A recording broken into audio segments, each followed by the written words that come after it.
Welcome everybody to Command Combat Battle Reports, and today we have the new Star Wars miniatures game, Star Wars Legion. This is going to be our first playthrough with actual miniatures, so let's jump into it. Here are our Rebel forces. They are led by Luke Skywalker, and it is 2 units of infantry. Here are the cards for them. It's 350 points, a somewhat small battle, but we did just get the game. And so of course we have Luke, and he has Force Reflexes and Battle Meditation. You'll see a lot of him during the game, and he's the commander. We have Rebel troops with an extra Rebel trooper, Z6 trooper, concussion grenades, and targeting scopes. Another unit of Rebels with an Ion trooper, concussion grenades, and again targeting scopes. It is sort of a skimpy list. It's initial things that come with the game. There's also an ATRT that comes with the game, but we're not using that for this one. We're having this one be a little bit of a smaller battle. Over here we have the Imperials along with a Walker, so it's going to be a big thing with a couple small things. We do not have Darth Vader in this one. I wanted to see how it is with one side having a commander and the other side not really having a commander, although they do have this General Wiess character who is going to serve as the commander, but he's not, he's certainly no Darth Vader. It is the ATST with General Wiess and a mortar launcher, a unit of stormtroopers with one extra stormtrooper, and a group of speeder bikes, or a pair of speeder bikes. It may seem like a small number, but again, we're using 350 points, and trying to fit Darth Vader into that few points is rather difficult. Trying to fit in this ATST into this camera shot is really difficult. Let's look at the board. Here's the board where we're going to be fighting. It's kind of like a jungle temple kind of area. We're doing a scenario kind of like Luke is going in to find maybe some ancient Jedi type of stuff or whatever, and the Imperials have found them and are trying to catch them. So this is going to be where they're going to be battling. Let's take a look at what the actual scenario will be. Here is the scenario we're going to be doing. We've got battle lines, so it's just going to be both sides playing on both sides of the table. Key positions, which actually will be perfect for this because if they're going in looking for something, it just basically means that the objectives are in 3 different buildings. So we'll move the terrain around a little bit to reflect that they're basically both trying to get to these buildings and hold them. And clear conditions, which will make the game a little bit easier. We actually just chose this together because just we don't want to deal with too many things on our first game. It's already going to be kind of a learning curve as it is. Here is the revised setup based on the scenario that we're doing. You can see the Imperials are on the right and the Rebels are on the left. And we have this line of buildings in the center. Basically what the scenario is they're all trying to get to those buildings and get their leaders on them, and they get points for having their leaders touching those places. So basically we're going to say that's where the ancient Jedi information is. The Rebels have themselves lined up, one for each building, infantry unit there, infantry unit there, and Luke all on his own over there on the right, which may seem crazy since seeing as he's the leader, he needs to lead them. However, he has meditation, so he's going to be able to communicate with them wherever they are on the board. Over here we have the Imperials. They have their stormtroopers set up closer to this house. They've got the Imperial Walker back here, closer to the center. And way over to the left to take on Luke, they've got 2 speeder bikes, so it shall be interesting because we saw in Return of the Jedi just how well that works out. But this isn't Return of the Jedi, this is a game, so we're going to see who can come out on top on this one. End of turn 1, and here's where we are. You can see that the Rebels are moving up along here, and Luke is inside of those trees there, and then the Imperials have sent their speeder bikes up. They're actually at the objective over there, that objective building. However, you don't get any points until the end of the game. So it's the same over here. The Walker has moved up and is right next to that building, but they won't get any points till the end. And these stormtroopers are moving up to this building. Nobody's gotten into firing range yet. This actually would have been firing range, but the Rebels are behind the building, or behind the hill, plus it didn't really go in the correct order for the Imperials to be able to shoot. So there will probably be shooting in this next turn. And did the violence ever get started on turn 2? We're going to get to that in a minute, but first let's start with over here where the Rebels ran up to the building. They could have gotten a little ways up to there and stopped and maybe shot or something like that, but they decided to run into the building and get themselves placed in there.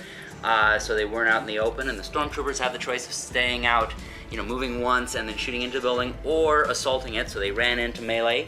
But as I understand the rules, basically what you do is you move into contact with somebody, but then in order to actually fight them, you actually have to use an action to, just like you're shooting. So that melee is going to start taking place next turn. Over here, you had the guy with the ion gun shooting up, and he hit the ATST. He did take it out of commission for one action, however, got it a second action back. It shot back and did not do any damage. They actually avoided taking anything. However, the speeder bikes zipped up here and they shot, and man oh man did they massacre. They took out 3 rebel troopers over there, so these rebel troopers are in trouble. Now Luke Skywalker is going to wind up being their only hope. He is inside of that building.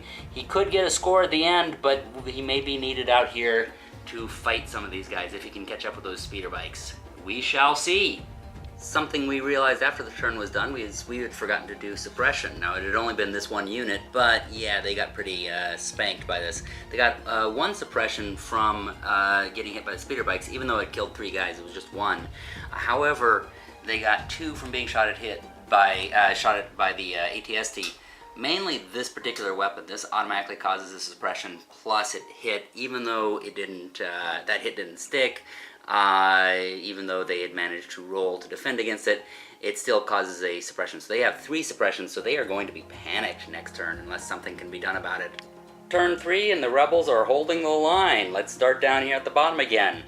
In this melee, both of them lost 1 single stand. The Imperials got the first attack, and then the rebels, and they just both just took out the 1. What's amazing here is in the center, you thought that they were going to be wiped out, especially because they had 3 suppression, but they managed to shake 2 of them, and so they remained suppressed, just not panicked. The Imperials came in with the speeder bikes, did not kill them off, but the rebels did do 2 damage to them, and they ioned the ATST and managed to do 2 ions on them. So the ATST lost its entire turn. Now Luke is running up to the center temple, so we'll see what happens in the next turn. I thought I should show the cards that were played last turn, because this is what kept that center unit alive. The rebels played my ally as the Force, which gave them, when a friendly trooper unit is issued an order, it gains 1 dodge token, and that dodge token kept that center infantry unit alive. A very violent turn, and this was a violent turn on both parts. Luke came running up behind the speeder bikes, got to touching both of them actually, and he has the Son of Skywalker card this time, so he got to get a free swipe on top of his regular swipe, and he also has a free swipe when he moves up to them, so he had 3 swipes at them, and only managed to take out the one that was already wounded actually, so it wasn't quite as bad as it could have been, but the rebel troopers who were there shot the other one, damaged it a little bit, and then it took its turn afterwards, went racing on by. The only reason it was able to race on by was because 2 of them got shot down by the Walker. The Walker had got ionized, but it had its second turn and took 2 of them down, so they are really hurting there. Over here, once again, 1 rebel trooper got killed and 1 Imperial trooper, so it is an equal thing. It was a good move on the part of the Imperials, because actually this is where the rebels had their big Z6 trooper gun, the big machine gun thing that could have taken a lot of Imperials down. So in hand-to-hand, it really evened it out. So that's it at this turn. We're getting to the end of the game, and so one of these sides really has to take these places with these victory points in order to win the game. And we're coming close to the end of the game. Once again, down here, Rebels and Imperials each lose 1, so it's just been an attrition war over here, and which the Rebels will win if it keeps going, because they had 6 stands there at the beginning, and the Imperials start off with 5. The speeder bike is trying to come around and do something, but it's hard cover into that building, so they're not doing anything.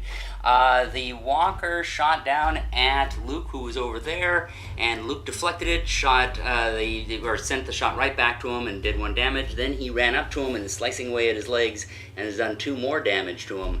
At the beginning of the turn, Luke tried to use his Return of the Jedi skill to take off some of that suppression. Unfortunately, it wasn't enough, and the guy was still panicking. It's only 1 of them left against the Walker, so he is running off of this table. He's pretty close to the end there. And we are pretty close to the end, as we only have 1 turn left in this game. We have reached the end of the game, and let's see who's won it. Over here, this rebel trooper has rallied and he's moving back into the field. He's still suppressed, so he's moving a bit slowly. He's trying to get up to that temple over there to get that victory point, but he's not going to make it because we've reached the end of the game. Over here, Luke is in an epic fight with this ATST, but again, that's not going to get resolved because we've reached the end. Luke was getting the upper hand on this thing, just chopping away at it.